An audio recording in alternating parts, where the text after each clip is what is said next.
Good morning. It is day 7 of our NCL Jade cruise, and we are sailing into the port of Portland, Maine. I'll be sharing a vlog-style video of day 7 of our NCL Jade cruise in my next episode.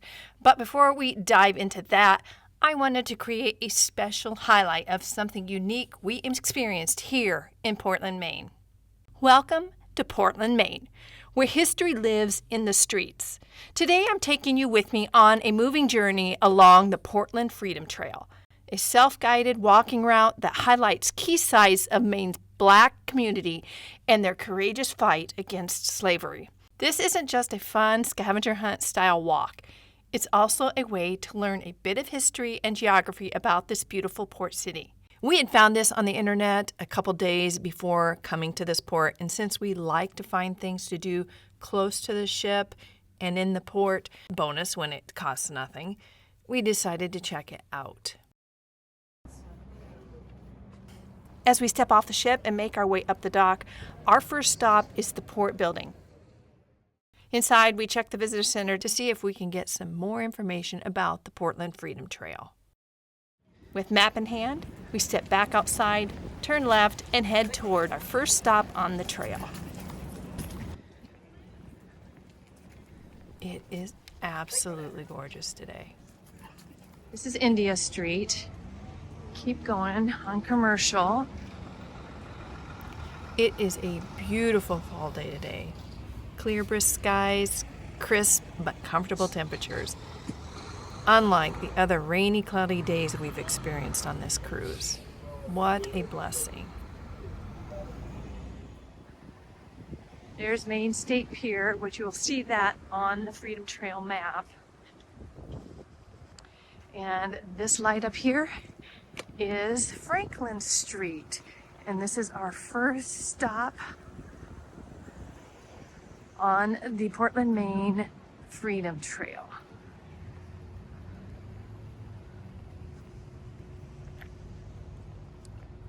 Okay, Casco Bay Municipal Ferry Terminal. Stop number 1, Franklin Street Wharf, Casco Bay Lines. Here at Franklin Street Wharf, enslaved people seeking freedom sometimes stowed away on ships bound for Canada. The waterfront looks so ordinary now, but it was once a risky starting point for journeys toward liberty. Okay, stop number 2. Looks like we have to cross Commercial. Let's cross this street. It is up 1 block and then to the right. So we're going to go up to the next block.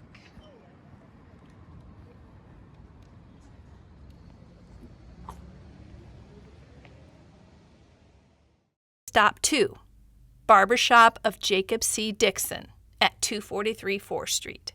For Portland's Black community, barbershops weren't just places for haircuts. They were safe gathering spaces. Here, Dixon quietly supported freedom seekers and shared vital news in the struggle against slavery. Okay, now onward forward to the next one.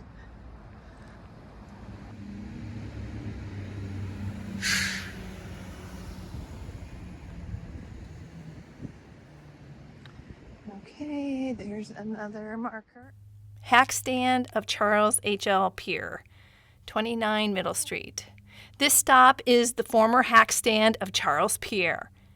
Hack drivers, basically early taxi drivers, were key allies in the Underground Railroad. Pierre used his job to secretly transport people who had escaped slavery, moving them safely across the city without drawing suspicion. Okay, as you're coming up here, you don't always look for the stone structure, but look for this one here down on the ground. This is the top of Moonjoy Hill, and we find Abyssinian Meeting Hall, 73 Newberry Street.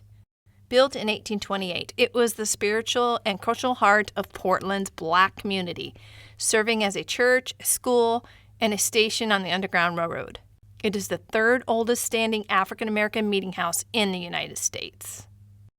On to stop 5, which is just right here at the corner of Mount, Fort, and Newberry.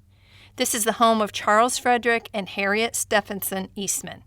Charles Frederick Eastman was a mariner, a barber, and also an Underground Railroad conductor. From this house, Eastman and his family helped freedom seekers, offering shelter and safe passage. It's a simple-looking spot, but one that represents incredible bravery and quiet defiance. Our next stop on the Freedom Trail is around the corner up here.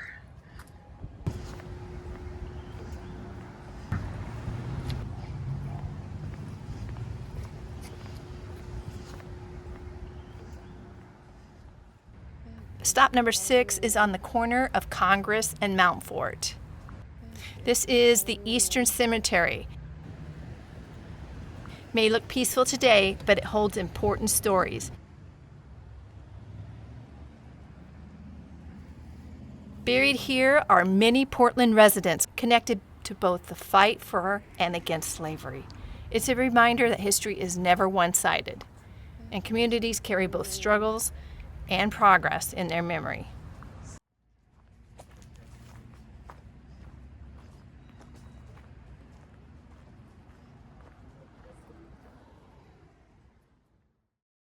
On the corner of India and Congress was once a home to Elias and Elizabeth Thomas. They were a wealthy family who supported abolitionist causes. Their home served as a safe house, and they hosted reformers like Susan B. Anthony and William Lloyd Garrison. The house itself was lost in the Great Fire of 1866, but its role in the movement remains remembered.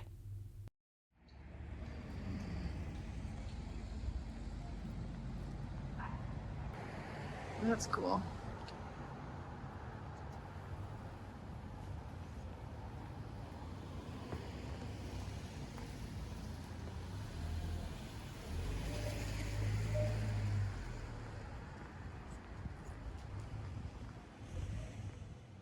This is stop number 8. Here at 31 India Street stood the home of General Samuel C. Fessenden, a lawyer, politician, and outspoken abolitionist. He used his position of influence to advocate for freedom, proving that the fight against slavery stretched from homes to halls of power. Okay.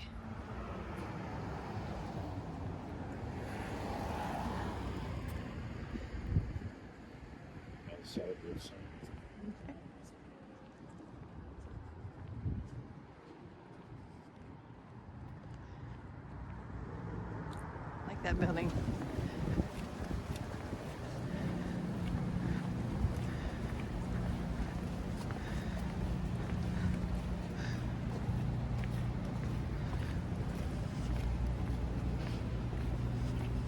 I'm going to stop here quickly and let you know that sometimes we get confused on where the map is telling us to go.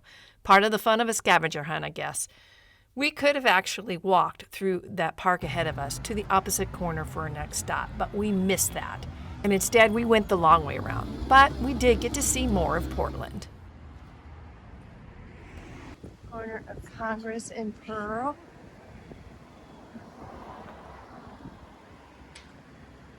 Do it in there or No, Lincoln Park?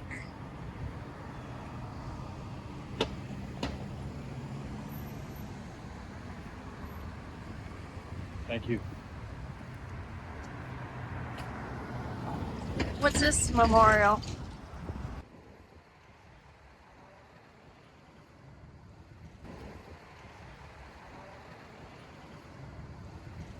That's a fire department memorial.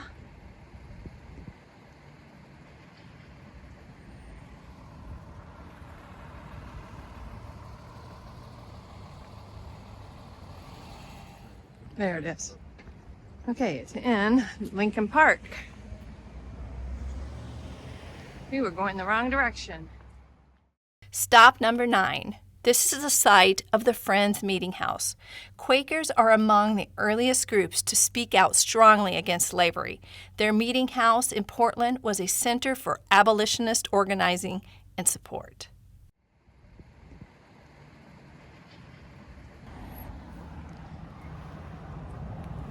Which direction? Okay, we're gonna go back across the street.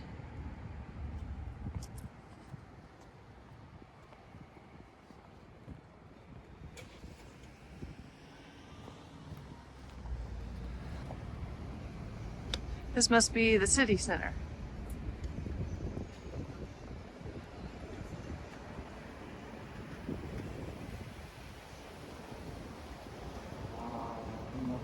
Again, it's not always easy to find where the markers are, but eventually we find the next stop.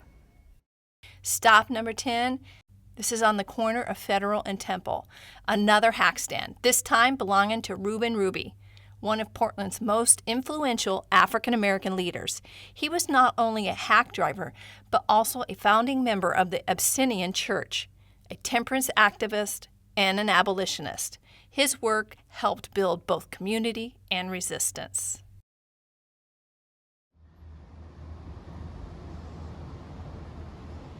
Oh, look at that church. It's cool. Let's have a funeral or something going on up there.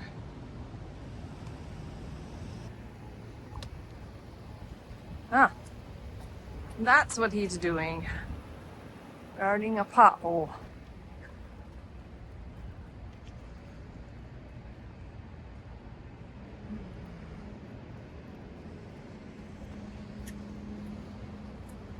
And there's our next one.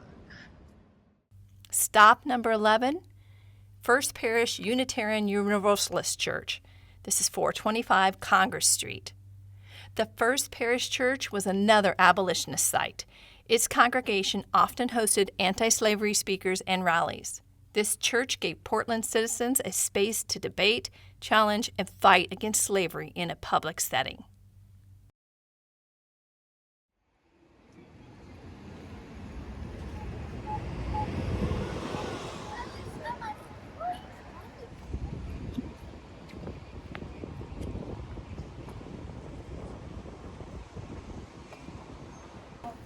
As we make our way along the Freedom Trail, we come across this small plaza. It was once known as Lobsterman Park, but in 2016 it was renamed to honor John Menario, who served as Portland's city manager from 1967 to 1976. During his time, he helped reshape the city through urban renewal projects and a revitalization of the downtown business district. The name may have changed, but the iconic Lobsterman statue remains, keeping the park's heritage alive.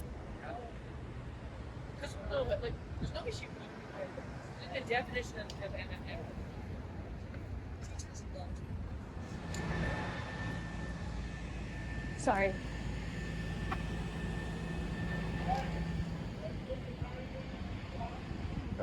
Well, we may not get that one because they are doing some Get there, come here.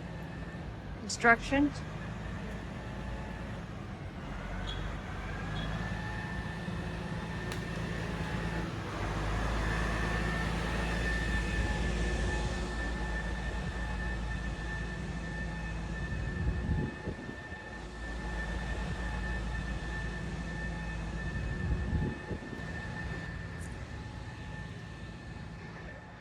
Stop number 12. At 44 Exchange Street stood the secondhand clothing store of Lloyd Scott. Scott was a free black man whose store provided not just clothing, but also quiet assistance to freedom seekers who needed to change their appearance to avoid capture. It's 23. There's our last stop. Yeah, let's just go there. I'm pretty sure. Stop number 13, our final stop, is the Mariners Church on the corner of 4 and Moulton Streets. In the 19th century, its basement housed an anti-slavery print shop and bookstore. It was here that some of the first books written about African American history were published, amplifying voices that too often went unheard. Okay, we just finished up the Portland Freedom Trail and got all the plaques in, and Of course, commemorated the moment with a selfie at the final marker. now we are heading back to the ship. As we make our way back toward the waterfront, I'm struck by how easy it would be to overlook these sites if not for the trail markers. The Portland Freedom Trail isn't flashy. It's a quiet walk through city streets, but it tells a story of resilience, courage, and the fight for freedom that was is woven right into the history of Portland. So if your cruise ever brings you here, I definitely recommend setting aside a few hours to follow this path. It's part history lesson, part city walk, and part reminder that even ordinary places can hold extraordinary stories. Thanks so much for joining me on this special highlight video. My next vlog will pick up with day 7 of our NCLJ cruise here in Portland, where we'll explore more of this port's charm. Until then, God bless and safe cruising out there.